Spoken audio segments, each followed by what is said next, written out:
24 तारीखला सावंतवाडी नगरपालिकेमध्ये आमची मीटिंग झाली. पहिलीच मीटिंग होती आणि त्या मीटिंगमध्ये अशा काही गोष्टी घडल्या. त्यामुळे सन्माननीय नगराध्यक्ष मॅडमना पत्रक काढावं लागलं आणि त्या पत्रक मी तुमच्या माध्यमातून पत्राच्या माध्यमातून वाचण्यात आलं की त्यांनी असा आरोप केला की एका महिलेचा अपमान झालेला आहे. पहिली गोष्ट म्हणजे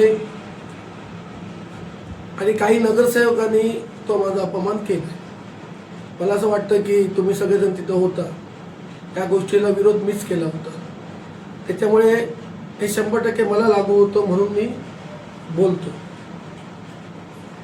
कारण जनतेच्या मनात गैरसमज नको म्हणून मला ही प्रेस घ्यावीशी वाटली. सभाशास्त्राचे काहीतरी नियम असतात. एकदा आपण चार्ज दिल्यानंतर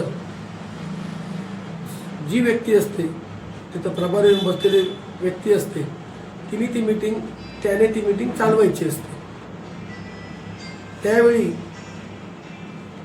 सुट्टी घेतलेल्या नगराध्यक्षाची उपस्थिती असू नये असं मला वाटतं.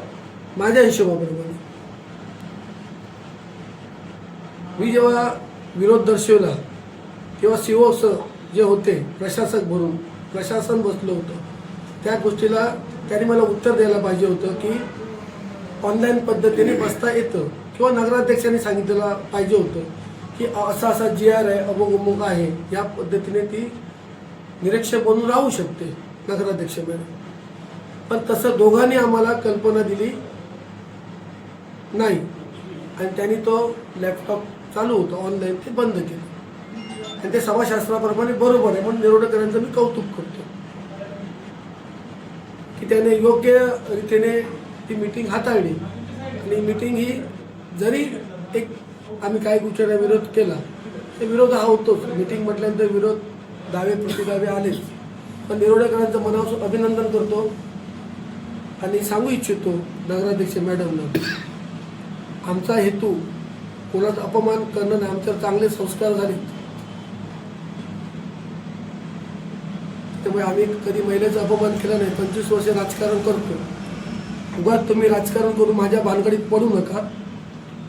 तुम्ही असेल तिथं सुखी राहा वा संजू परबाच्या खैला तुम्ही येऊ नका असं या प्रेसच्या द्वारे मी त्यांना सांगू इच्छितो.